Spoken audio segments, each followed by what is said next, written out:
Saltatory conduction बहुत ज़्यादा आसान है। सॉल्टेटरी कंडक्शन के अंदर बस कुछ भी नहीं है, ये है कि हमारे पास माइलिनेटेड नर्व्स के अंदर उसमें क्या होता है कि कुछ पॉइंट्स होते हैं, उन पॉइंट से क्या होता है कि है ना सर्टेन आइंस जो हैं वो आना जाना करते हैं, और इन्हीं पॉइंट से नोड ऑफ रेनवीर जो पॉइंट्स हैं वहाँ से हमारे पास जो है वो एक्शन पोटेंशियल आता है, और वो जो है वो जंप करता है एक नोड ऑफ रेनवीर से towards the other node of रेनवीर।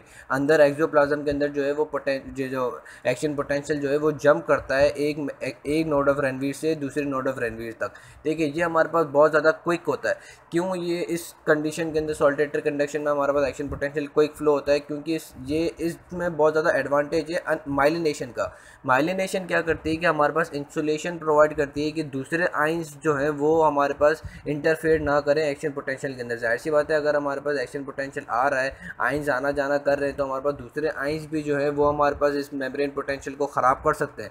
तो ये जो माइलिनेशन जो है वो क्या करती है, इंसुलेशन प्रोवाइड करती है कि हमारे पास ज़्यादा से ज़्यादा दूसरे आइंस ना आ सकें और वो इस मेम्ब्रेन पोटेंशियल को ख़राब ना कर सकें। तो हमारे पास नोड ऑफ रेनवीर से क्विक बहुत जल्दी है ना एक्शन पोटेंशियल मूव होना शुरू होता है, और जंपिंग मैकेनिज्म के थ्रू होता है कि एक पॉइंट से एक नोड ऑफ रेनवीर से दूसरे नोड ऑफ रेनवीर तक इनसाइड द एक्सोप्लाज्म हमारे पास जंप होके है ना एक्शन पोटेंशियल मूव होता है। ठीक है, तो इसके दो फायदे, एक तो जब हमारे पास हाइपरपोलराइजेशन स्टेट आती है तो उसको जब दोबारा रेस्टिंग मेम्ब्रेन पोटेंशियल पे लेके आ रहे होते हैं तो उस दौरान कम एनर्जी लगती है, यानी कि उनको है ना वो एनर्जी जो है वो सिर्फ सोडियम पोटेशियम को ही एडजस्ट करने में लग जाती है, दूसरे आइंस को है ना रिमूव करने में नहीं लगती। दूसरी चीज़, दूसरा फ़ायदा ये है कि इसके अंदर वेलोसिटी जो होती है वो बहुत ज़्यादा इंक्रीज़ होती है। जाहिर सी बात है, दूसरे आइंस का इंटरफेयर ही नहीं, सिर्फ इन दो ही आइंस का इंटरफेयर है। तो इससे क्या होगा कि हमारे पास जल्दी क्विकली जो है हमारे पास ये कंडक्शन जो है एक्शन पोटेंशियल जो है वो पूरी नर्व फाइबर के ऊपर ट्रांसफ़र हो जाएगा। तो ये था सिंपली सॉल्टेटरी कंडक्शन।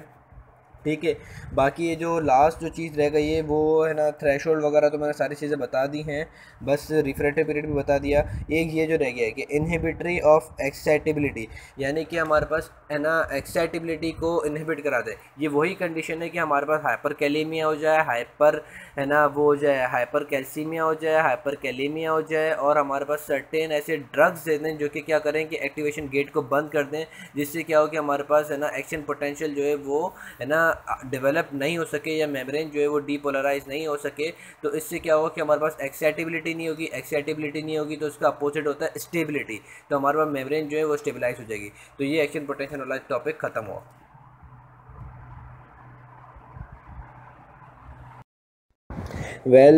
जो अब इसके दो तीन टॉपिक ही बचे हैं वो ये है कि एक है रिदमिसिटी यानी कि एक्साइटेबिलिटी बढ़ा देना, यानी कि मसल जो है बार बार हमारे पास, या नर्व जो है बार बार हमारे पास उसके ऊपर एक्शन पोटेंशियल आता रहे। अब ये रिदमिसिटी को हमें करने के लिए क्या करना पड़ेगा कि हमारे पास हम मसल के ऊपर जो रेस्टिंग मेम्ब्रेन पोटेंशियल है, या नर्व के ऊपर जो रेस्टिंग मेम्ब्रेन पोटेंशियल है, उसको हम थोड़ा कम कर दें। ठीक है, ताकि हमारे पास कम स्टिमुलस जो है वो भी इतना कैपेबल हो कि वो हमारे पास एक्शन पोटेंशियल इंड्यूस करा दे।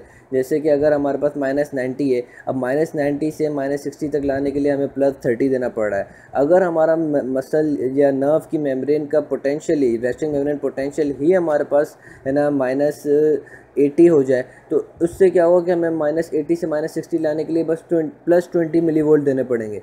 तो इससे क्या होगा कि हमारे पास कोई छोटा मोटा स्टिमुलस भी जो होगा ना वो भी इतना कैपेबल होगा कि उसके ऊपर ये एक्शन पोटेंशियल जनरेट करवा सकें। तो रिदमिसिटी और एक्साइटेबिलिटी के लिए हम क्या करते हैं कि हम जो है वो मसल की या नर्व की मेम्ब्रेन का जो पोटेंशियल है वो रिड्यूस करा देते हैं, या हम बाहर से पॉजिटिविटी कम करा देते हैं।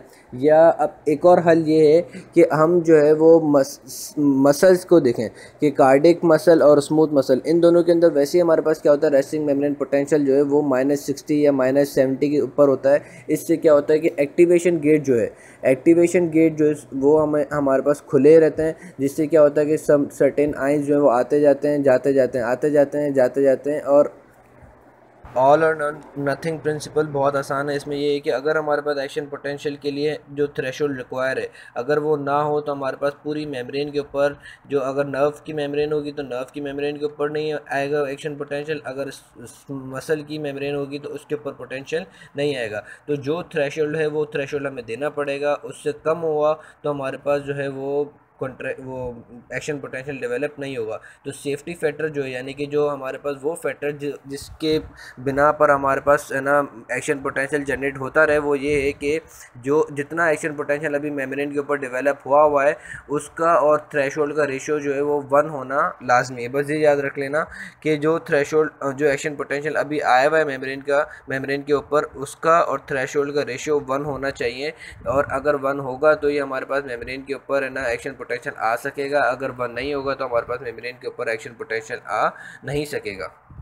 ये जो पॉजिटिव फीडबैक साइकिल है वो उसमें यही होता है कि जैसे हमारे पास थ्रेशोल्ड के थ्रू सोडियम आइंस आना शुरू हो जाते हैं तो उससे क्या होता है कि वो हमारे पास सेल्फ रिजनरेटिव प्रोसेस शुरू हो जाता है और बाकी जो सोडियम गेट्स जो हैं वो खुलना शुरू हो जाते हैं। तो इससे क्या हो रहा है कि हमारे पास पॉजिटिव फीडबैक हो रहा है कि पहले पॉजिटिव चार्जेस आ रहे हैं, तो इससे क्या हो रहा है कि और पॉजिटिविटी हमारे पास इंक्रीज़ हो रही है। वरना अगर नेगेटिव होता है तो उसका ये इफेक्ट होता है कि हमारे पास भाई पॉजिटिव चार्जेस आ रहे हैं तो इसको अब है ना कंपेंसेट करो, या इसके लिए क्या करोगे भाई, तुम पोटेशियम आइंस जो हैं उनको बाहर निकाल दो। अब इसमें ऐसा नहीं हो रहा, इसमें क्या हो रहा है कि सोडियम आइंस अंदर आ रहे हैं तो वो उनको आने दे रहे हैं और उससे क्या हो रहा है कि और पॉजिटिविटी सेल के अंदर इंक्रीज़ हो रही है, जो कि हमारे पास एक पॉजिटिव फीडबैक की निशानी है।